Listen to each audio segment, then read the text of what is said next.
Em primeiro lugar, a gente precisa de verdade considerar que aquele mandamento de Efésios, né, seguindo a verdade em amor, cresçamos em tudo, na verdade não é nem um mandamento, é uma conclusão que Paulo faz quando ele explica a importância dos ministérios apostólicos, proféticos, os evangelistas, pastores e mestres, e o propósito da vida deles na ação, no crescimento da igreja. A igreja, que ele diz que é como meninos levados por todo vento de doutrina, hora vai para lá, hora vai para cá. E aí ele conclui, né, dizendo, seguindo a verdade e amor, a tradução RA faz isso, RC também, mas a palavra no original ali é falando a verdade e amor. A maioria não fala a verdade. A maioria não fala a verdade. A maioria é omissa, não fala. A minoria, uma minoria que aprendeu a importância de falar a verdade, quer falar a verdade. Mas essa minoria, em vários momentos, se complica. Por que ela se complica? Primeiro, porque não entende que falar a verdade com alguém precisa ser, como Paulo diz, em amor. Então, o primeiro pecado é a pessoa acaba falando a verdade por motivos torpes. Quando está magoado, agora chega, eu tenho que falar contigo, entendeu? Está ferido. Isso rola até com pai e mãe, que às vezes fala a verdade com o filho, não por causa do filho, mas fala por causa de si mesmo, está exposto, está me expondo. Tá? E na igreja rola também com autoridade, né? Porque a autoridade não gosta de ser exposta, né? Eu lembro de um caso que rolou numa cidade aqui do Brasil, três pastores dentro de um carro, conversando, e o filho de um dos pastores tinha caído em pecado, e o cuidado de um dos pastores era o seguinte: falou, olha, nós precisamos tomar uma atitude, precisa fazer alguma coisa, porque o presbitério está exposto. Aí eu quase desci do carro, né? Falei, cara, se vai tomar uma atitude porque o presbitério está exposto, não é por causa do garoto que vocês vão tomar essa atitude, né? Então já não é em amor. O amor norteia, né? O amor norteia. O amor define realmente por quem nos movemos. Se eu falo a verdade contigo por minha causa, é uma coisa, e se eu falo a verdade contigo por tua causa, é outra coisa. E quem fala a verdade tem que observar pelo menos três coisas. Primeiro, ser oportuno. A Bíblia diz que maçã de ouro em bandeja de prata, assim é a palavra dita no tempo oportuno. Então, ser oportuno. Mas muitas vezes, não, tem que ser rápido, calma. É aí que entram as confusões. A pressa, a rapidez que deve ter é quando nós ferimos alguém e a pessoa fechou o coração para a gente e precisa então se reconciliar depressa. Vai se reconciliar. E quem vai se reconciliar necessariamente não vai para tratar problemas, não vai provar quem está certo e errado. Quem vai se reconciliar vai em humildade, vai restabelecer o canal da comunicação, vai restabelecer a comunhão. Então a gente não vai para tratar problema, quem vai se reconciliar. Jesus fala de pressa quando alguém está triste contigo, alguém está magoado com você, e você é o causador do problema, voluntariamente ou involuntariamente, porque às vezes você ofende alguém sem querer. Necessariamente você não ofendeu querendo, né? Mas quer tenha sido um acidente de percurso, quer tenha sido proposital, você aí tem que ter pressa para ir lá e reconciliar. Não é falar a verdade, amor, é reconciliar, é se humilhar, pedir perdão, dizer, poxa, né? Tenha paciência comigo, tá. Pode ser que a pessoa esteja ofendida contigo até por uma verdade que você tenha falado. E aí não é voltar lá e insistir na verdade. Porque o objetivo de falar a verdade é ganhar o irmão. Quando Jesus fala em Mateus 18 lá, se teu irmão pecar, contra ti vai arguí-lo, entre ti e ele só, né? O motivo ali é o irmão, que ele está perdido. Esse texto de Mateus 18, ele é a sequência da ovelha perdida.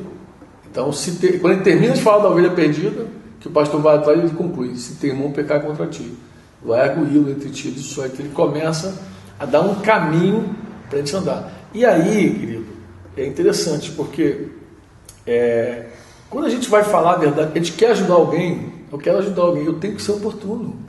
Eu não posso falar de qualquer jeito, né? Essa frase que você falou, tem gente que diz assim: eu falo a verdade, dou aqui doer. Eu tratava isso no começo da minha caminhada com a minha discípula número 1, Denise Franco. Ela dizia assim: eu sou autêntico, eu falo mesmo. Falo, tem que falar a verdade. Eu dizia para ela, olha, falar o que você não acredita é hipocrisia. Então é ruim ser hipócrita realmente, você falar o que você não crê. Mas falar tudo o que você pensa é infantilidade, só a criança faz isso. Então, eu não tenho que falar tudo o que eu penso. Inclusive, porque nem tudo que eu penso é a pura verdade, eu posso estar errado. Então, quando Jesus falou assim, vai a teu irmão lá em Mateus e argue ele, pergunta a ele, é para, nas respostas do teu irmão, você estabelecer a verdade. Então você pode ter uma percepção errada de uma situação, de alguém, até que você acha que está em pecado. E você vai lá, quando você conversa, aí a luz vem, porque a conversa, a luz vem. Você vê, por exemplo, nós temos exemplo até em empresas, né? Equipes que conversam bastante têm mais luz. Né? Quando você só chega e toma decisões, é muito ruim. E é muito ruim você liderar pessoas, guiar pessoas que não têm luz, que não enxergam. É só chegar e dar uma ordem seca é muito ruim. A liderança, que eu acredito que é a liderança de Jesus, mais do que dar uma ordem, ele dá luz. Ele faz a pessoa enxergar como ele. E aí você vendo a mesma coisa que ele vê, aí você se move. É como quando ele mostra lá os montes e diz, parece um bando de ovelhas sem pastor. Ele mostrou isso para os discípulos. É um bando de ovelhas sem pastor. Então, Jesus mostrava as necessidades para as pessoas. Então, quando você vê, quando você enxerga, eu estou vendo, Franco. Então, você é guiado melhor. Né? Então, você tem que ser oportuno, você precisa ser brando, porque a palavra instrui que a gente tem que disciplinar com brandura, que é disciplinar dar caminho, disciplinar mostrar a luz para a pessoa. Então, tem que ser com brandura e tem que ser amor, que o motivo é a outra pessoa. Então, se a gente obedecesse esses 3 critérios na hora de falar a verdade, né? Voltando ao tema lá eu falo a verdade com os que custar, eu dizia, olha, quem fala o que não pensa é hipócrita, quem fala tudo que pensa é débil, é menino. E tem uma outra coisa, às vezes a gente fala as coisas, acaba sendo muito autêntico, né? Eu sou autêntico, e tem gente que acha que quando ele não é autêntico, ele é hipócrita. Se eu estou triste, todo mundo vai saber. Se eu estou alegre, todo mundo vai saber. A expressão da verdade. Né? Mas eu acho que não é hipocrisia isso. Se você estiver muito triste e chegar alguém que você julga que a pessoa precisa de um sorriso, de um abraço, e você quiser dar um sorriso, um abraço, você não está sendo hipócrita. Hipócrita é quando você faz coisas para parecer aquilo que você não é. O motivo de alguém dar um sorriso na dor pode ser amor. Pode dizer assim, eu vou me superar. Eu estou muito triste, mas, poxa, o Bruno, ele hoje precisa de um sorriso, de um abraço. Então eu morro, entendeu? Eu morro e dou um sorriso para você e dou um abraço. Isso não é hipocrisia. Hipocrisia é quando você quer impressionar alguém. Hipocrisia é a máscara que a gente coloca para impressionar os homens, entendeu? Para os homens ficarem achando que a gente é uma coisa que a gente não é. A gente fala um monte de baboseira que a gente não acredita, para os caras rirem, achar graça, entendeu? Então isso é hipocrisia, isso é hipócrita, entendeu? É você falar algo que você não vê, não enxerga, não crê, é você demonstrar uma pessoa que você não é, com o propósito único de impressionar os homens. Agora, dar um sorriso quando você está triste, porque você quer fazer bem a uma pessoa, não tem nada de hipocrisia nisso. Eu disse também para você, não precisa ser autêntica nesse nível, não. Porque a gente tem que amar as pessoas. Nem sempre a gente pode chorar com algumas pessoas. Né? Na verdade, a gente chora com os que choram, é uma coisa. Agora, eu chorar quando você está precisando do meu abraço é outra coisa. Eu chorar quando você está precisando da minha alegria é outra coisa. Alegrar com os que se alegram, né? Chorar com os que choram. É muito ruim estar alguém triste do teu lado e você está dando gargalhada no ouvido dele. Mas é muito ruim também se tem alguém super feliz, alegre, e você está fechado no teu próprio egoísmo ali, sem estar compartilhando a felicidade da outra pessoa.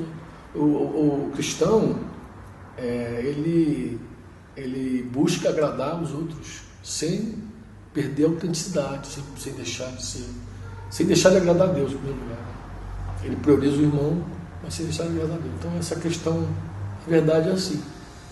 Vou fazer um resumo para quem de repente está nos assistindo, não perdeu o fio da meada, mas basicamente é o seguinte: o resumo seria assim: falar a verdade em amor tem um caminho para andar, que obedece o próprio amor, o motivo, precisa ser oportuno e precisa ser com brandura. Que é diferente da pressa que a gente tem que ter quando alguém está triste conosco. Que a gente tem que se reconciliar com ele quando está no caminho. Então, se há uma amizade quebrada, eu tenho que correr. Se há um vínculo quebrado, eu tenho que ter pressa. Eu tenho que me reconciliar depressa, até porque meu culto está interrompido. Agora, se eu preciso sentar contigo para falar algumas coisas que eu vejo, eu tenho até que pensar seriamente se eu tenho que falar, se o motivo está certo. Entendeu? Se eu estou vendo exatamente, eu não tenho que chegar acusando, eu tenho que chegar perguntando. Eu preciso ter exatamente luz para poder cooperar com a tua vida. E aí eu não posso falar de qualquer jeito.